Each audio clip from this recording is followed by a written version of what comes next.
Merci, bien-aimés, nous allons aller dans la parole de Dieu. Ce matin, je voudrais partager avec vous cette pensée du Seigneur qu'il a déposée dans mon cœur. Et le thème est le suivant: marchons avec Dieu jusqu'au bout. Amen.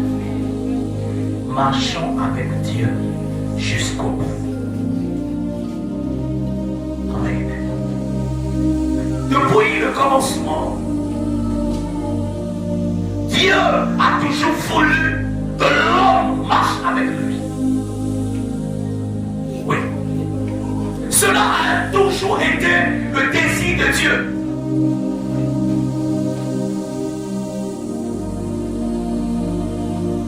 En créant Adam et Ève, Dieu voulait une relation. Oui. Et c'est pour cela, jusqu'aujourd'hui, sachant que quand Dieu nous appelle à lui, ce n'est pas premièrement pour opérer des miracles, pour chasser les démons. Non, la première chose, c'est pour avoir une relation avec nous. Il est dit que Jésus appela les 12 pour les avoir avec lui et pour les envoyer. Donc vous allez comprendre que premièrement c'est quoi? Pour les avoir avec lui. Cela veut dire quoi? Relation. Et pour les envoyer. Et ça veut dire quoi? Mission. La relation vient toujours avant la mission. Bien dans le Seigneur. Alors, tous ceux qui se sont distingués aux yeux de Dieu, je dis bien aux yeux de Dieu, parce qu'on peut se distinguer d'une autre manière, on peut se distinguer aux yeux des hommes. Mais tous ceux qui se sont distingués aux yeux de Dieu l'ont été par leur marche avec Dieu. Oui, Dieu aime ceux qui s'engagent à marcher avec lui. Et comme nous le savons tous, deux hommes ne peuvent pas marcher ensemble sans s'accorder. Jamais. Vous ne pouvez pas voir deux personnes qui se suivent et qui ne se sont pas accordées pour se suivre. C'est possible?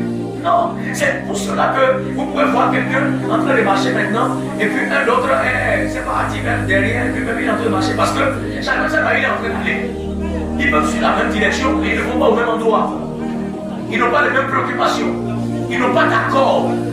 Voilà, rien ne les lie. C'est un peu ça. Il y a plusieurs qui pensent qu'ils sont en train de marcher avec Dieu. Mais en réalité, Dieu n'est plus avec eux. Dieu les a laissés. Parce qu'ils ont fait le village là, et Dieu n'était pas dans le village. Parce qu'ils ont pris une direction, et Dieu n'était pas dans la direction. Parce qu'ils ont commencé à faire à la tête. Nous voulons exhorter chacun à travers cette question très profonde. Êtes-vous sûr que Dieu est avec vous? Êtes-vous sûr que Dieu marche avec vous? Ou bien c'est vous qui pensez que vous marchez toujours avec Dieu alors que Dieu n'est plus dans cette marche-là? Parce que peut-être vous êtes sorti de sa volonté. Parce que vous avez refusé alors de marcher en accord avec votre appel. Parce que Dieu veut dialoguer avec vous. Et vous faites la sourde oreille. Vous marchez comme un sourd. Vous marchez comme un aveugle. Dieu ne peut pas être d'accord. Bien-aimé, ce matin, le Seigneur s'adresse à toi.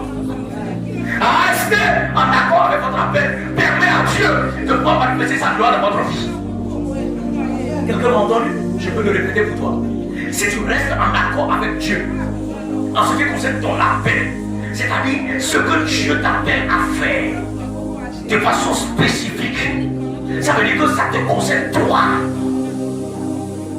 Si tu restes en accord avec cet appel-là, tu vas permettre à Dieu de manifester sa gloire dans ta vie. C'est comme ça. Chers frères et sœurs dans le Seigneur, plusieurs se sont éloignés de leur appel, plusieurs se sont égarés, et puis aujourd'hui, ils sont dans les murmures, ils sont dans la frustration, ils sont dans la déception. Et Dieu là, et vraiment, je ne comprends pas. Quand Dieu t'a révélé ton appel là, est-ce que tu t'es accordé avec l'appel de Dieu? Est-ce que tu t'es accordé avec l'appel de Dieu? Tu es là à regarder les hommes. Ou bien tu te dis, ah, qu'est-ce que les gens vont dire là? Quand vous rencontrez quelqu'un qui a un homme de conviction, quelque chose que vous pensez, c'est votre problème. Il est engagé dans ce que Dieu lui a dit. Alléluia.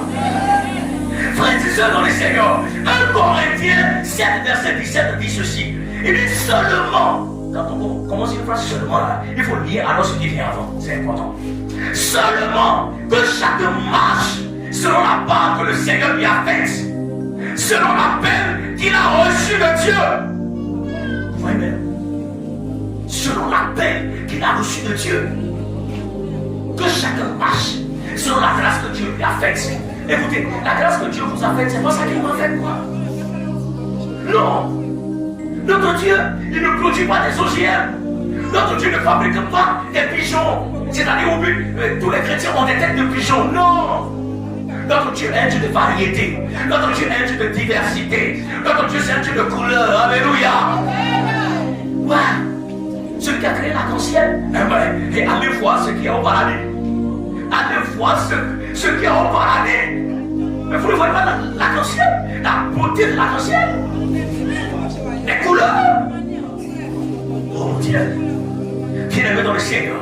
Alors, ici, nous sommes exhortés à pouvoir marcher. Vous avez vu qu'il dit marcher sur la part. Donc, quand je marche avec Dieu, premièrement, je m'accorde à la volonté de Dieu. Deuxièmement, c'est que je fais tout pour discerner mon appel. L'appel de Dieu pour moi, l'appel de Dieu pour moi, spécifique, de façon spéciale. Qu'est-ce que Dieu m'appelle à faire? Alors là, je marche dans cet appel-là. Peu importe ce que les gens vont dire, peu importe les critiques. Mes amis, écoutez, aucun de ceux qui vont te critiquer ne sera assis sur le trône pour te juger. Quelqu'un m'a entendu? Aucun de ceux qui vont te critiquer là ne sera assis sur le trône au dernier jour pour te demander des comptes. Quel que soit son pouvoir, quelle que soit l'autorité de la personne. Est-ce que vous me suivez là? C'est vrai, n'est-ce pas? Oui, c'est la vérité.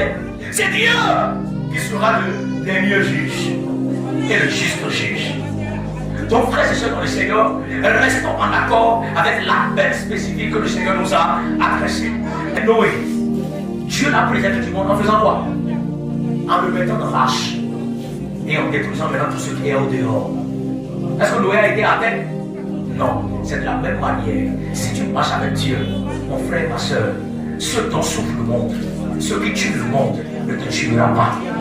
Ce qui détruit les gens ne te détruira pas. C'est comme ça. Alléluia. Alors, bien-aimé, celui qui marche avec Dieu est sans doute un ami de Dieu. Voilà.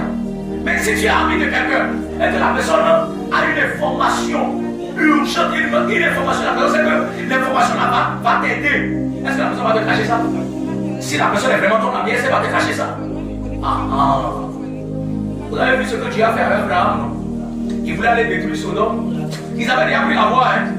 Il dit, est-ce que nous allons cacher ce que nous voulons aller faire à notre ami Abraham? Abraham, viens, on veut te souffler quelque chose. Tu vois, on est en mission. C'est intéressant. Bien-aimés, soyons des amis de Dieu. Alléluia. Soyons des amis de Dieu. Demeurons des amis de Dieu. Merci Seigneur.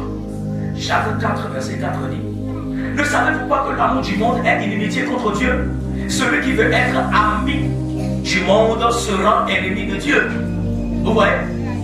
Celui qui veut être ami du monde fait quoi? Il devient ennemi de Dieu. Si nous marchons avec Dieu, nous ne devons pas nous laisser influencer par le monde. Non, on ne doit pas se laisser influencer par la pensée du monde, par la façon d'agir du monde, par les comportements du monde, par la façon de s'habiller, la façon de parler des gens du monde. Le monde est différent. Même dans notre façon de nous coiffer. Voilà. Parfois vous allez voir des gens, des jeunes filles. C'est que quand toi-même tu vois Tesla, c'est que tu te demandes, tu dis, ils ont fait combien de jours pour terminer ça? Ils ont fait combien de jours pour terminer ça? descend c'est que jusqu'aux fesses. Et puis, je dis, elle utilise 5 mèches, 7 paquets de mèches. Ne me demandez pas parce que tu connais tout ça là. Faut pas me demander ça. Faut pas me demander ça. Non, c'est sérieux. Et je me demande quand ça c'est pour 13 ans comme ça là. Gogo et l'obéir. Ça ne brûle pas. Quand vous marchez avec Dieu, vous savez les promesses de Dieu. Si vous prenez la Bible maintenant là, hein, et vous ouvrez Ésaïe 41, verset 10, il dit ne crains rien. Ne promène pas de regards inquiets quand je suis avec toi. Hein? Hein? Quand tu dis ça maintenant là, tu sais que Dieu parle de qui? Hein? Il parle de toi. Alléluia. Il parle de toi. Voilà. Mais quelqu'un qui ne marche pas avec Dieu, il va dire, mais comment tu sais que c'est de toi il parle? Il dit, oh, c'est pas que je ne comprends pas. Viens t'expliquer. Je suis son enfant. Je marche avec lui. Il est mon Père. Alléluia. Bien-aimé dans le Seigneur. Oui, nous savons la garantie des promesses de Dieu. La marche avec Dieu n'est pas monotone. Écoutez très bien cette partie, même si vous avez oublié tout le message, gardez cette dernière partie s'il vous plaît. La marche avec Dieu n'est pas monotone. C'est-à-dire, Dieu ne veut pas qu'on soit toujours en train de marquer les pas. Marquer les pas. 1, 2, marquer les pas. Marquer les pas. Marquer les pas. Marquer les pas. Aujourd'hui, on marque les pas. Demain, on marque les pas. Après, demain, c'est ça qu'on appelle la monotonie. C'est pas bon. Malheureusement, c'est ça qui règne aujourd'hui dans nos églises. On sait déjà que bon, si on finit telle chose, on fait ceci. Si on finit l'autre, on fait ça. L'autre va toucher son prochain. Tu vas voir maintenant. Parce qu'il va dire maintenant, peuple de Dieu. Et en même temps, le pasteur dit, peuple de Dieu. Oh, faisons attention. Notre Dieu n'est pas monotone. Parfois, nous sommes appelés à courir. Parce que la marche chrétienne est aussi appelée la course. 2 Timothée 4, verset 7. Il dit, j'ai combattu le bon combat. J'ai achevé la course. Parfois, nous devons prendre l'envol comme des aigles. Yes, c'est important. Oui, comme des aigles. Et parfois, il s'agira tout simplement de marcher. De marcher. Il a dit à Israël, par la bouche de Moïse, il dit cessez de crier et marchez. Marchez. Alléluia. Ésaïe 40, verset 31 résume tout ce que je viens de dire. Mais ceux qui se confient en l'Éternel renouent leur force. Ils prennent le vol comme les aigles. Ils courent et ne se lassent point.